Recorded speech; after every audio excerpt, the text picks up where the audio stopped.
ఇండియాలోని చాలా regions present భయంకరమైన హీట్ వేవ్స్ కింద లిటరల్లీ కాలిపోతున్నాయి. నార్త్ ఇండియా అంతా మధ్యాహ్నం అయ్యేసరికి ఆల్మోస్ట్ డిజర్ట్ లా మారిపోతుంది. రోడ్స్ ఖాళీగా కనిపిస్తున్నాయి. ఎయిర్ కండిషనర్స్ కూడా నాన్ స్టాప్ గా పనిచేస్తూ మ్యారథాన్ రన్నర్స్ లా అలసిపోయినట్టు సౌండ్స్ చేస్తున్నాయి. బయట వీచే గాలి కూడా జైంట్ ఓవెన్ డోర్ ఓపెన్ చేసినట్టుగా ఫేస్ కి చాలా వేడిగా తగులుతుంది. ఉత్తరప్రదేశ్ లో కొన్ని ప్లేసెస్ లో టెంపరేచర్స్ 48 డిగ్రీస్ వరకు చేరుకున్నాయి. ఢిల్లీ 46 డిగ్రీస్ వైపు దూసుకెళ్తుంది. పంజాబ్, హర్యానా కూడా 46 డిగ్రీస్ మార్క్ దాటుతున్నాయి. సదరన్ ఇండియాలో హైదరాబాద్, చెన్నై లాంటి cities mid to high 30s temperature ని రికార్డ్ చేశాయి. కోస్టల్ ముంబై కంపారిటివ్లీ కొంచెం కూలర్ గా ఉన్న హై 30s లోనే ఉన్న హ్యూమిడిటీ మాత్రం అన్బేరబుల్ గా ఉంది. కోల్కతా కూడా హై 30s టెంపరేచర్ ని రికార్డ్ చేసింది. మే 19th రిలీజ్ చేసిన లిస్ట్ లో ప్రపంచంలో ఉన్న టాప్ 100 హాటెస్ట్ సిటీస్ లో అన్ని ఇండియాలోనే ఉండడం సిట్యుయేషన్ ఎంత డేంజరస్ గా ఉందో చూపిస్తుంది. ఇండియన్ మెట్రలాజికల్ డిపార్ట్మెంట్ ఒక క్లియర్ వార్నింగ్ ఇచ్చింది. North west India, central India, east India అంతటా సివియర్ హీట్ వేవ్ కండిషన్స్ ఇంకా కంటిన్యూ అవుతాయని చెప్పింది. కొంచెం రిలీఫ్ దొరికిందంటే అది హిల్ ఏరియాస్ లో ఉన్న వాళ్ళకే. జమ్మూ అండ్ కాశ్మీర్, హిమాచల్ ప్రదేశ్ లాంటి రీజియన్స్ లో ఐసోలేటెడ్ షవర్స్ రావడంతో కొంచెం రిలీఫ్ దొరుకుతుంది. కానీ చాలా మంది ఏమంటారో తెలుసా, ఇది సమ్మర్ మాత్రమే. ఇండియాలో ఎప్పటి నుంచి అలాగే ఉంటుంది. ఇది కొత్త ఏమీ కాదు. హీట్ ని బేర్ చేయాలి. అలా క్యాజువల్ గా తీసుకోవడం చాలా డేంజరస్. ఒకసారి యూరోప్ తో కంపేర్ చేయండి. చాలా యూరోపియన్ కంట్రీస్ లో మిడ్ 30s టెంపరేచర్ వచ్చినా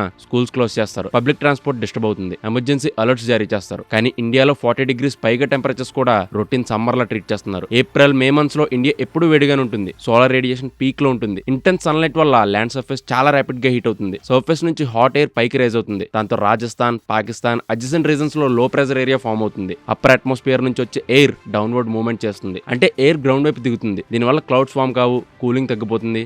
result extreme heat, dangerous heat waves, daily life disruption. ఇవి సీజనల్, ఇవి నార్మల్ సమ్మర్ ప్యాటర్న్స్. కానీ ఈ హీట్ ని ఇంకా డేంజరస్ గా మార్చుతున్న అసలు కారణం మాత్రం నార్మల్ కాదు. Long exposure to heat waves వల్ల హీట్ స్ట్రోక్ రావచ్చు. అది సింపుల్ ఫీవర్ కాదు. అది బాడీ కూలింగ్ సిస్టమ్ ని షట్ డౌన్ చేసే మెడికల్ ఎమర్జెన్సీ. డిహైడ్రేషన్ వస్తుంది, ఆర్గాన్స్ ఫెయిల్ అవ్వచ్చు, డెత్ రిస్క్ కూడా భారీగా పెరుగుతుంది. 1901 నుండి 2018 మధ్య ఇండియా యావరేజ్ టెంపరేచర్ దాదాపు 0.7 డిగ్రీస్ పెరిగింది. ఇది అఫీషియల్ కాంప్రహెన్సివ్ డేటా చెప్తున్న విషయం. దీనికి వెనక ఒక గ్లోబల్ ఫోర్స్ ఉంది. దాని పేరు ఎల్ నీనియో. స్పానిష్ లాంగ్వేజ్ లో ఎల్ నీనియో అంటే లిటిల్ బాయ్. ఇది ఎర్త్ మీద ఉన్న మోస్ట్ పవర్ఫుల్ వెదర్ సిస్టమ్స్ లో ఒకటి. ఇది ఎలా వర్క్ అవుతుందంటే, నార్మల్ కండిషన్స్ లో ఈస్ట్ పెసిఫిక్ ఓషన్ నుంచి కోల్డ్ వాటర్ పైకి వస్తుంది. ట్రేడ్ విండ్స్ అనే విండ్స్ ఈస్ట్ నుంచి వెస్ట్ వైపు బ్లో అవుతాయి. వెస్టర్న్ పెసిఫిక్ ఓషన్ దగ్గర వార్మ్ వాటర్ అక్యుములేట్ అవుతుంది. దాంతో రెయిన్ఫాల్ ఎక్కువగా వస్తుంది. కానీ ఎల్ నీనియో టైంలో central, eastern Pacific ocean unusually warm అవుతాయి. ట్రేడ్ విండ్స్ వీకన్ అవుతాయి. కొన్నిసార్లు రివర్స్ కూడా అవుతాయి. వార్మ్ వాటర్ సౌత్ అమెరికా వైపు షిఫ్ట్ అవుతుంది. దాని ఎఫెక్ట్ ఏషియా మీద పడుతుంది. ఇండియన్ సబ్ కాంటినెంట్ దగ్గర రెయిన్ ప్రెషర్ వీకన్ అవుతుంది.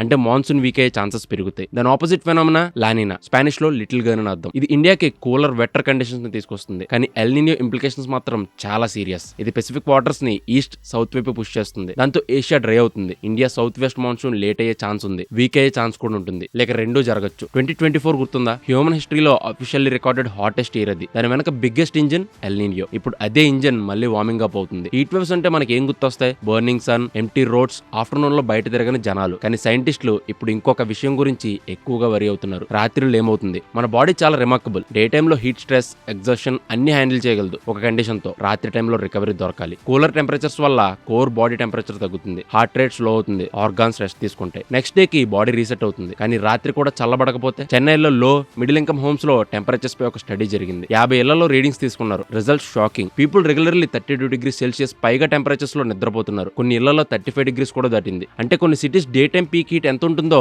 అదే హీట్ లో రాత్రులు కూడా పీపుల్ పడుకుంటున్నారు. ఇది ఎందుకు జరుగుతుంది? మన సిటీస్ లాస్ట్ 30 ఇయర్స్ లో ఎలా మారిపోయాయో ఆలోచించండి. ట్రీస్ ప్లేసెస్ లో టవర్స్ వచ్చాయి. పాండ్స్ ప్లేసెస్ లో పార్కింగ్ లాట్స్ వచ్చాయి. ఓపెన్ సాయిల్ ప్లేస్ లో కాంక్రీట్ వచ్చింది. కాంక్రీట్, స్టీల్, గ్లాస్, ఆస్ఫాల్ట్ ఇవి సన్లైట్ ని అబ్జర్వ్ చేయడమే కాదు, హీట్ ని స్టోర్ చేసి రాత్రి మళ్ళీ బయటకు రిలీజ్ చేస్తాయి. దీనివల్ల సైంటిస్టులు అర్బన్ హీట్ ఐలాండ్ ఎఫెక్ట్ అని పిలిచే ఫినామినా క్రియేట్ అవుతుందని చెప్తున్నారు. దాని అర్థం సిటీస్ సరౌండింగ్ రూరల్ ఏరియాస్ కంటే 10 డిగ్రీస్ హాటర్ గా మారచ్చు. ఈ year below average pre monsoon rainfall కూడా సిచ్యువేషన్ ని వర్సన్ చేసింది. క్లియర్ స్కైస్, క్లౌడ్స్ లేకపోవడం, అట్మాస్ఫియరిక్ సర్క్యులేషన్ స్టాల్ అవ్వడం, ఓషన్ నుంచి వచ్చే cool moist air inland reasons లోకి పెనిట్రేట్ కాలేకపోతుంది. ఇవన్నీ సరిపోక ఇంకో సైలెంట్ మల్టిప్లేయర్ ఉంది, క్లైమేట్ చేంజ్. హ్యూమన్ యాక్టివిటీ వల్ల గ్రీన్ హౌస్ గ్యాస్ ఎమిషన్స్ ప్రతి సంవత్సరం బేస్ లైన్ టెంపరేచర్ ని పెంచుతున్నాయి. ఇప్పుడు హీట్ వేవ్స్ రావడానికి ఎక్స్ట్రాడినరీ కండిషన్స్ కూడా అవసరం లేకుండా పోతుంది. ఇంకొక ఐరనీ ఏంటంటే ఎయిర్ కండిషనర్స్. ప్రతి ఏసీ యూనిట్ బయట స్ట్రీట్ మీదకి హాట్ ఎయిర్ ని పంప్ చేస్తుంది. డెన్స్ అర్బన్ నైబర్హుడ్స్ లో అది అక్యుములేట్ అవుతుంది. స్ట్రీట్స్ ఇంకా హాట్ అవుతాయి. నెక్స్ట్ బిల్డింగ్స్ త్వరగా హీట్ అవుతాయి. అల్టిమేట్లీ ఏసీ అఫోర్డ్ చేయలేని ఫ్యామిలీస్ వేరే వాళ్ళ కూలింగ్ కి ప్రైస్ పే చేస్తున్నారు. ఇప్పుడు ఇండియన్ సిటీస్ లో night time temperatures day time temperatures కంటే